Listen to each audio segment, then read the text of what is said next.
Jai Jijau, Jai Shivray, Jai Jyoti, Jai Kranti.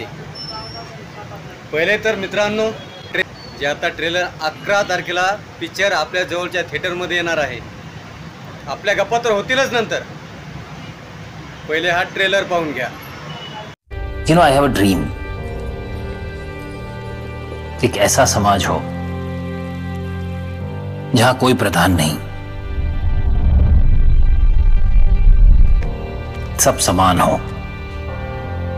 The man with a mission, Jyotiba Phule. तो लड़कियों को पढ़ा के तुम क्रांति लाओगे? अरे क्रांति लाने का इतना ही शौक है तो देश के स्वतंत्रता संग्राम में जुड़ो। अंग्रेजों की गुलामी तो सिर्फ 100 साल पुरानी है।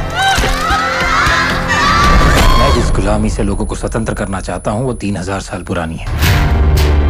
लड़कियों को पढ़ाना बंद करो। हरकत करी तो जान से मार देंगे। चलो एक बात तो समझ आ गई, ये युद्ध नहीं महायुद्ध है। फुले और सावित्री ने ऊंच जात की वर्ण व्यवस्था को हिला दिया है। मत छू, आपको पाप लगेगा। इनके आत्मसम्मान को जगाना चाहिए। आज तक किसी शूद्र ने ऐसा दुस्साहस नहीं किया। और ज्योतिबा को समझा, हमारी प्रथाओं में बाधा न डाले। क्या कर लोगे? देखते हैं कौन पहले थकता है, वो या हम। देश को सबसे बड़ी गुलामी से आजाद करना चाहता हूँ, दबे कुछ लोग को उठाना चाहता हूँ। You're challenging the religion of the upper castes.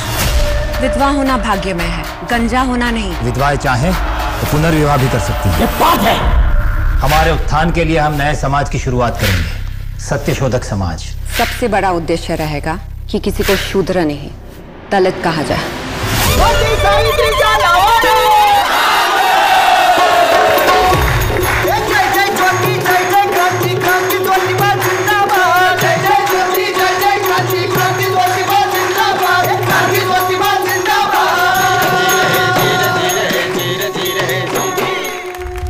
हमारा देश एक भावुक देश है। यहाँ धर्म और जाति के नाम पर लोगों को लड़ाना बड़ा ही सरल है। हां, एकदा पाहून घ्या आणि ऐकून घ्या अध्यक्ष उपाध्यक्ष काय म्हणतायत ते। सोनल भोसेकर, अखिल भारतीय ब्राह्मण महासंघाच्या प्रदेशाची उपाध्यक्ष।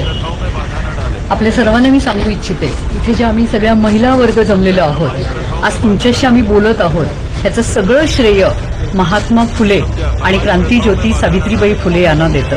कारण शिक्षणाची कास त्यांनी आमच्यापाशी दिली, म्हणून खऱ्या अर्थाने आम्ही महिला आपल्यासमोर उभे आहोत। आज आम्ही सगळे एकत्र या ठिकाणी येऊन जिल्हाधिकारी कार्यालयात निवेदन देण्याचं एक कारण म्हणजे 11 जुलैला फुले या दाम्पत्यावर एक चित्रपट प्रदर्शित होत आहे आणि त्याचा टीजर काही दिवसापूर्वी रिलीज झाला आणि त्या टीजरमध्ये एक दृश्य दाखवलेलं आहे की आमचा एक छोटा बटू ज्याची मुंज झालेली आहे, जानवं आणि शेंडी आहे आणि हा बटू तिथे चिखलपेट म्हणा किंवा शेणफेक करत आहोत। तर समस्त ब्राह्मण समाजाच्या भावना याच्यामुळे दुखावल्या गेलेल्या आहेत। कारण जानवी आणि शेंडी ही आमच्या अस्मितेचा विषय आहे खरं तर, आणि अशा चित्रपटाच्या प्रसिद्धीसाठी अशी काही दृश्य वापरणं हे घृणास्पद आहे असं आम्हाला वाटतं। वस्तुस्थिती अशी आहे, आपल्या सर्वांनाच माहीत आहे की ज्या वेळेला सावित्रीबाई फुलेंना महिलांसाठी शाळा सुरू करायची होती तेव्हा पुणे येथे आमचे जे ब्राह्मण आहेत भिडे यांनी त्यांचा भिडेवाडा दिला होता। आज सावित्रीबाई फुलेंचं स्मारक त्या ठिकाणी आहे। मग भिडे यांनी जर त्यांचा वाडा त्यांना या चांगल्या कार्यासाठी दिला होता तर ब्राह्मण समाजाचा याला निषेध असण्याचं काही कारणच नाहीये।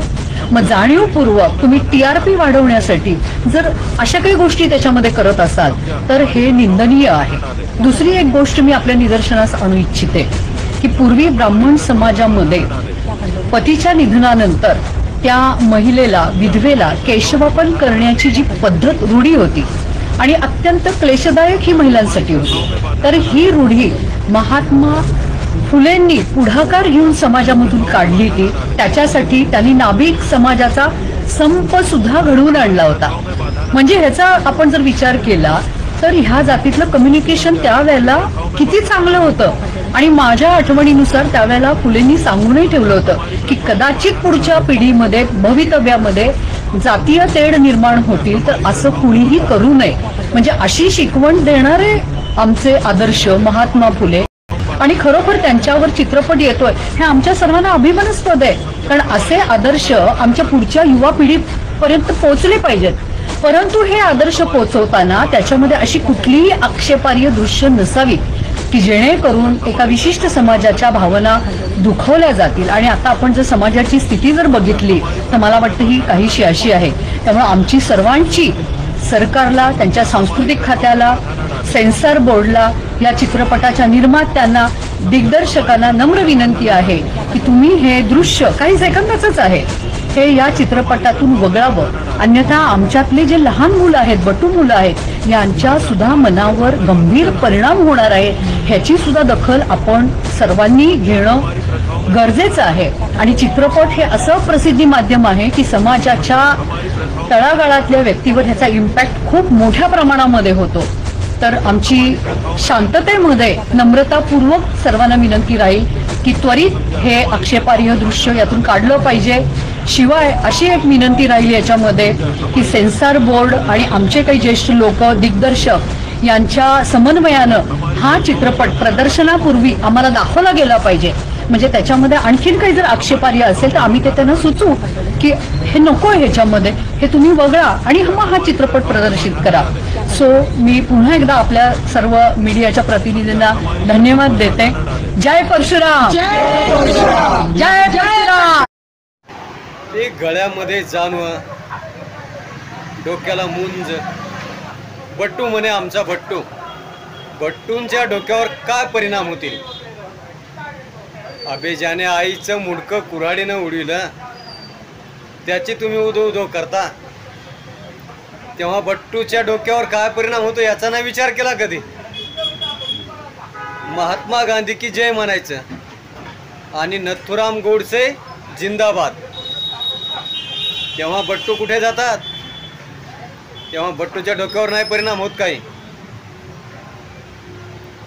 फक्त कर असावं नावामध्ये, बाकी काहीच नाही, सगळं सेफ. तो सोलापूरकर, कोरटकर आणि राहिले मागून आलेले दीनानाथ मंगेशकर. कर आहे ना भाऊ नावात, बस सर्व माप. कर लावायचं आणि पाप करायचं, बाकी काहीच नाही. ते कोरटकर तर म्हणे चिल्लर आहे माणूस, चिल्लर. आता हे दीनानाथचं काय? इथं आपलं छोटा बारीक सारीक कर लावा आणि मुक्त व्हा, पूर्णच करातून. जसे की सोलापूरकर, कोरटकर आणि राहिले मागून आलेले दीनानाथ मंगेशकर. चालू द्या. तेव्हा पिक्चर पाहायला विसरू नका. 11 एप्रिल रिझल्ट तर आपण पाहिलेलाच आहे. सर्व जास्तीत जास्त बांधवांनी आपल्या जवळच्या सिनेमा थिएटरमध्ये पाहून घ्यावं.